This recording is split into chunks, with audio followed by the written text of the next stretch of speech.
Sure, there are problems with the big two, but you know what? Your good old pal Mike Spider Slayer has it all figured out.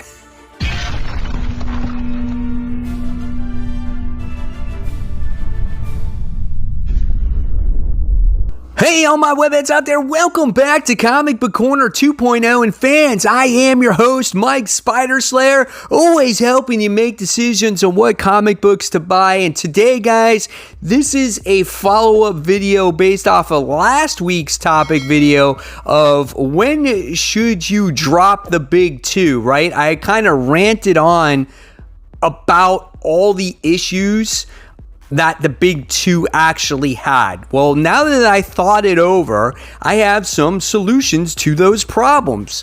Of course, whether it works or not, or if the big two ever listen, that's a completely different story. But I wanted to give you some of the solutions I came up with, and I want to hear in the comments below if there were any solutions that you guys came up with. And I appreciate you guys taking the time to comment on last week's video. It was a huge success. You guys had a lot of input there, and hopefully you'll have a lot of input here. So here we go. The way to solve problem number one, the first thing I came up with was the sheer amount of books, whether it's Marvel or DC. More of Marvel than anything. They got a ton of books. DC did cut the line, which I hope is helpful. But the reason why you want to cut the sheer amount of books is so readers don't get overwhelmed. And also what it does is if you cut the quantity of books, it creates possibly better quality of books, and you'll get better creators on the title, which makes better quality stories, right? So yeah, by cutting the sheer amount of books and eliminating all the garbage out there, that's what you want to do. Again, oversaturation is not good, and you don't want to overwhelm your customers, right? Especially new customers when it comes to, comic books. All right, the next thing, which I think a lot of you will agree with me on, is let's eliminate events and crossovers. Not 100%, but make it to where it's special again, right? I want that event to where it's like, man, this event is coming out. We haven't seen one in like 2 years or a year. Not every week. We don't need to see an event every week or every month or whatever the way this happens, right? The reason why you want to do this is and it helps the event feel special, and then as a reader, you don't feel obligated to buy all these tie-ins, and it doesn't interrupt your favorite character stories because the creator is forced to write in a tie-in based off of what's going on into the event. So that's why I think you should eliminate as many events as they've been having. I get people get excited for them and they might sell, but I think people get just overwhelmed and they feel obligated that they have to buy in a tie-in or event to find out what's going on in the particular universe. So let's eliminate some of these events. All right, the next thing I have is have titles come out once a month, okay?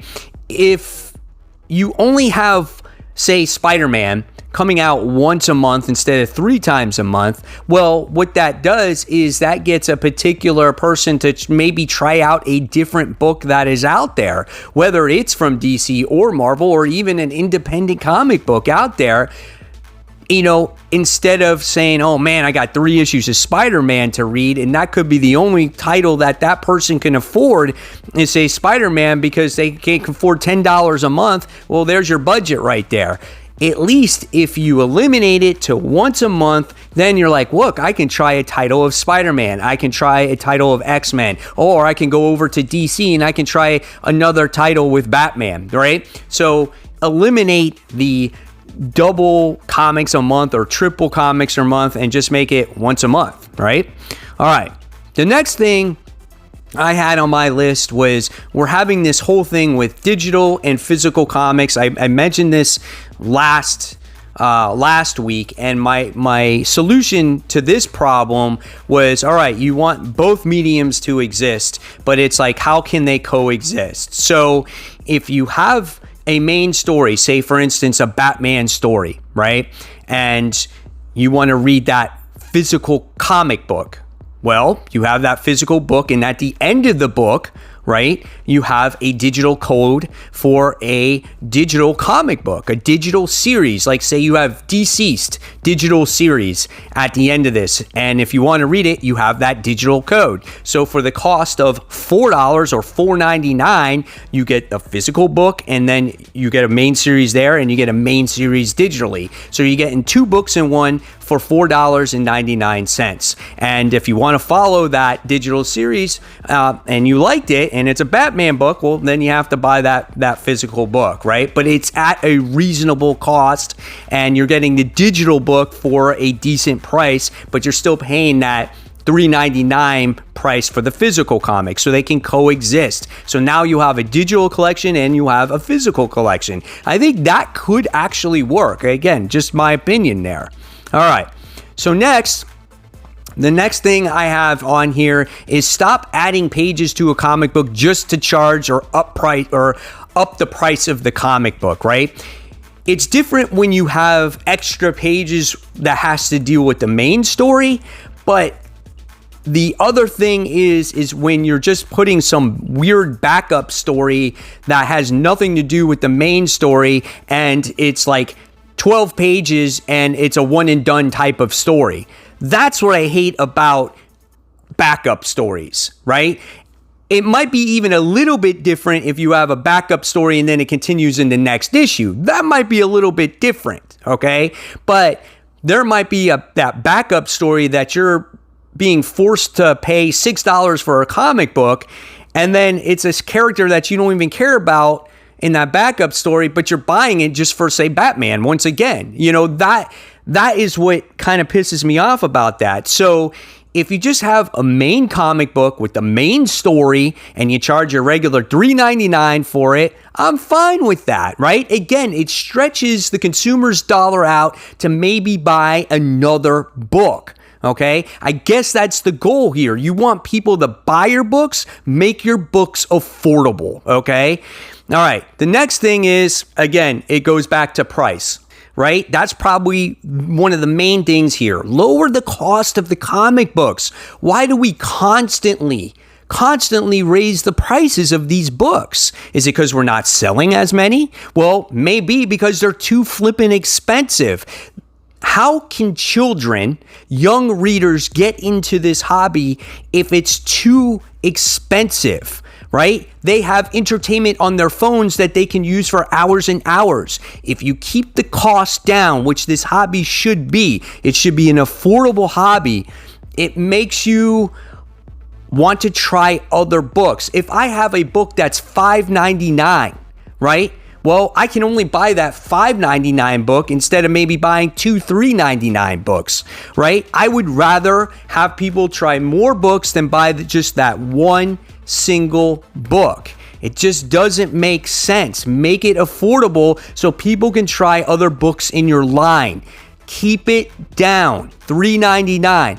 Shit, I don't even care if you actually lower the quality of the comic book. Like, DC's quality of comics are actually been really good, and their card stock with their pages, I like how it's not glossy with some of their books. I think it's actually really good. Marvel's comics, you spend $4.99, sometimes $5.99 for a book or whatever the case may be. You get these wavy pages, your fingerprints come off of them. Dude, your comics are cheap ass and you're charging premium price. Keep the cost down, lower the quality. I don't care, but make it affordable for people. That's why manga has been so popular. It's because it's cheap, it's affordable. You get a lot of pages to read for the cost, and you can see it doesn't care if it's in color. They don't care. It's black and white. They like the story, and you get bang for your buck. That's why people buy dollar comics, because you get bang for your buck, right? All right.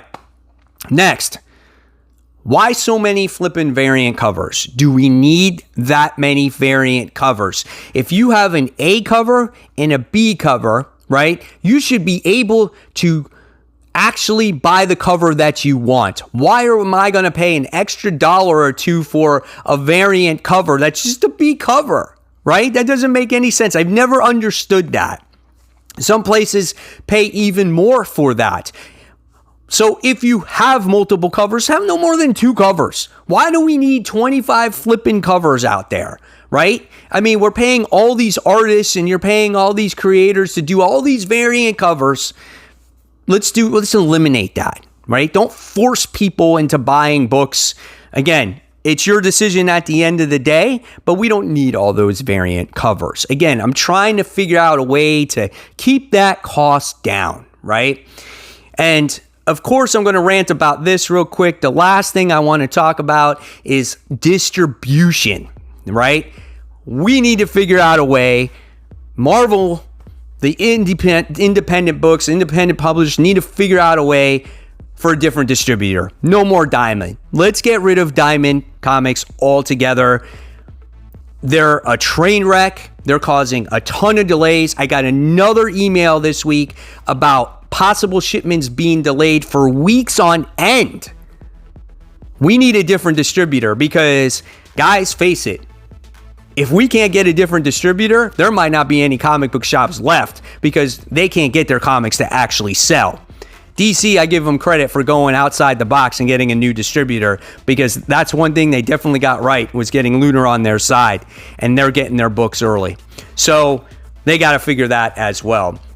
So there you guys have it. There are some of my solutions to the problems. A lot of it has to do with cost, of course. How do you get that cost down? Well, that's up to them to figure that out. But yeah, those are just some of my solutions. Hopefully you guys like this particular video. I want to know in the comments below, what are your solutions to some of these problems that the big 2 are having? And until next time, guys, if you like this video, give it a thumbs up, subscribe. Don't forget to hit that bell, and I'll leave you more content right here in case you missed last week's video. I'll leave it for you here to check out. So thank you so much, guys. Take care, and I'll see you soon. Bye.